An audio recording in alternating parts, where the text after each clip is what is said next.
This is Bravewords, true stories told well. I'm Adrienne Ferreira. And I'm Rob Carlton. This week's storyteller is Jelena Curic. She's a writer of literary fiction, crime and comedy. She's also the resident diva in the Croatian community, singing most weekends. We met Jelena through the Westwords Academy and our relationship there. Her debut novel, Sing to Me, was released in September 2025 through Westwords Books. This story was recorded live at the Funhouse Factory in Gosford, and it's called The Reluctant Wedding Singer.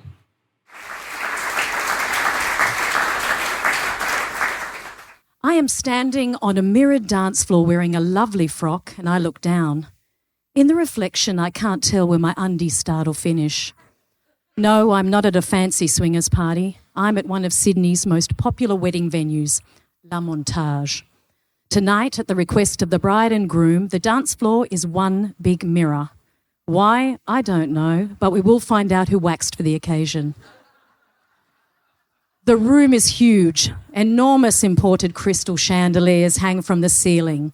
Ornate golden candelabras and elaborate floral arrangements cover every table surface. Chairs are draped in satin with big bows on the back, and the carpet is plush and patterned. The look is RuPaul's interior designer meets your cashed-up wog aunt and uncle's formal room no one's allowed in. Why am I here? Tonight I am the wedding singer. Now I prepare to take the stage, ready for the moment where my voice will express the sentiment of love that unites everyone present, a vocal testament to the bride and groom's commitment, a melodic witness to the vows that were just made at St Mary's Cathedral, where for $5,000 you get an organist, a priest, and they'll ring the bells. I make my way to where the band is set up. We are near the kitchen, shoved in a corner next to the men's loo. As I greet the boys in the band, I become self-conscious of the smell. I check my armpits. Do I have BO or is it onions? The whole back room smells like your Uncle Ivan who doesn't believe in deodorant.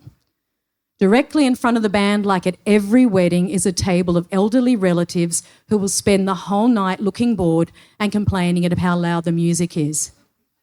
Nothing expresses the beauty of long-distance love like a table full of old couples looking utterly miserable and not speaking to each other the whole night. The difference between a wedding and a marriage is this. At the wedding, the couple is the headlining act, the centre of attention. All eyes are on the bride and groom and everything is about them. Marriage is more like being a wedding singer. You're there, but no one's paying you any real attention or listening to you, other than maybe the drunk uncle on his way to the loo who shows you his appreciation of your version of endless love by throwing you a look that says, I'd give it to you if you let me. I have been a professional singer for the past 40 years. Now, I know I look like a librarian or someone who does your taxes, but believe me, I'm very good at what I do. As a singer, I've done it all. I had a record deal, a single that skimmed the top 40, a video on high rotation on video hits, TV performances on Hey Hey It's Saturday. My voice was on ads for Coke and NRL. I even had a song on Baz Luhrmann's album, Something for Everybody. I had big dreams of earning a living writing and performing my own music and touring the world. It wasn't for the lack of trying and believing, but I reached an age where I finally realised the big break wasn't going to happen for me. These days, I sing mostly at Croatian weddings. Now, I sing in 3 languages, English, Croatian and a little Italian. I'm also known for making up my own words, which the boys in my band called singing in Albanian. My people love a wedding. They love a big party with too much food and alcohol and emergency flares. Bait shops are known to run out of flares when there's a Croatian wedding on in the area. Now, as the band waits for the reception to get underway, the MC Elvis starts working the room. And yes, his name is Elvis. There's a whole generation of Croatian parents who named their boys Elvis, and he's one of the best wedding MCs around. Now, he introduces the bridal party and we watch as the groomsmen and bridesmaids do their best to outdo each other in their entrances. There's a lot of twerking going on. Tonight's bride is adamant that the dance floor is not to be opened until she has completed her bridal waltz and with her new husband. But trouble is brewing. The bridal waltz has been scheduled for after the meals and speeches, and the groom's mother has now decided she's not having it. People are getting restless and she wants a colo. Now, the kolo is the traditional circle dance that everyone is invited to join and usually gets the most people on the dance floor. The groom's mother is Bosnian, and if you have ever had a Bosnian woman tell you what to do, you do it. Just ask my husband. Petar, the accordion player, nervously starts playing. The dance floor begins to fill with wedding guests. The kolo is in full swing. I'm keeping time with my tambourine, and the women are adding the occasional yelp, accompanying any good kolo. Then from the other side of the room, a man is waving his arms, yelling, "Stop, stop!" He breaks through the circle and points at us. "Sram vas bilo, shame on you." Was my tambourine playing that bad? We freeze, the music stops dead and the dancers look on confused. I check to see if he's taken off his belt and is about to go full Balkan dad on our asses. At the bridal table, I see the bride in tears. She's run off, her 4 bridesmaids in taffeta pink pursuit. The groom sits there unsure of what's going on at first, a piece of chicken schnitzel hanging from his mouth. Then he decides he better go after his bride. This is where Petar slips into UN diplomat mode. Accordion in tow, he heads to the bridal party suite. I follow behind to see what will happen. The bride is still crying. She says to her new husband, "Your mum is a bitch." He blinks at her. "Did you call my mum a bitch? I can't believe you called my mum a bitch." Petar assesses the situation and says, "Listen, we can pack up our equipment and go home and the party stops now. We go back and make sure you have a great night. You decide." Now the bride wipes her tears, the groom swallows the last of his schnitzel, and they both decide to go back and try again. The bridal waltz is brought forward and her chosen song is played. Now we have learned it's best for the band not to choose the song. Once there was a bride who didn't know which song she wanted for her waltz, and after the band decided for her, she spent the entire song shaking her head. Now when Petar asked if everything was all right, she said, "No, I didn't like the song you chose." Once the dance floor is open, we're off. Now, my people are very passionate about their music, especially up-tempo dance floor hits by Severina. Now, she's a superstar in the Balkans and gained notoriety for more than her singing when she had an affair with a married man and her homemade video was released online. Now, my father-in-law, upon seeing the video, called her a very talented lady. I'm not that talented. At the same time, the sadder and more despairing and heartbreaking the lyrics, the happier we are. We love being miserable. We love singing in unison about drinking the kafana dry because the woman you love has found someone better in the next village.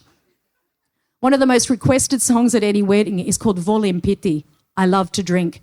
Now, the gist of the song is I love to drink, spend money and sleep with many women and I ain't going to change. It's the perfect song for a Croatian wedding. We are a deeply romantic people. Ask a Balkan man what foreplay is and he'll say, "What are you waiting for? Take off your undies." Despite the earlier hiccup, the night ends off on a high with a packed dance floor and nobody getting their asses whipped by an angry brother of the bride. Overall, weddings are a joyous event and I do my best to make everybody happy. But some people are impossible to please, like the drunk cousin of the groom who is demanding a song and he wants it now, grabbing the microphone lead and squeezing it like a hose as if it's going to stop the sound from coming through. I shake him off and carry on singing. Now, weddings are occasions where family, friends and people you don't know because your mum said you had to invite them because they invited your parents to their wedding 34 years ago, come together to celebrate what for some is a sacrament, a symbolic gesture, and for others simply an expectation of getting away from your parents. Sometimes I need to be reminded of why I do this. Tonight, when the wedding is over, a guest comes up to me and says, "I've had the worst week and tonight I've danced and had the best time. Thank you for your gift. Your voice touched my soul." Pissed middle-aged women will tell you how they really feel. It's a privilege that I am tasked with the job of entertaining people and making their night a memorable one, and not just for the fact that the groom couldn't do the farewell arch with his bride because he was passed out from too many rakia shots. Now, my music career did not go as planned, but life has a way of taking you places you really didn't want to go, but somehow you find a way of accepting that maybe you can use your talents anyway. As a wedding singer, it's not about me. It's about having a full dance floor of guests celebrating and then heading home in bare feet, stilettos in their hands, coat jackets over their shoulders, carrying out your pissed 16-year-old cousin after he's vomited in the toilets because it's a rite of passage. Now, if I'm honest, nothing gives this librarian-looking wedding singer more joy than being on a stage before a packed dance floor and everyone singing along to Večeras je naša fešta, večeras se vino pije, nek se igra, nek se piva, je kore pije Dalmatinac nije. Thank you.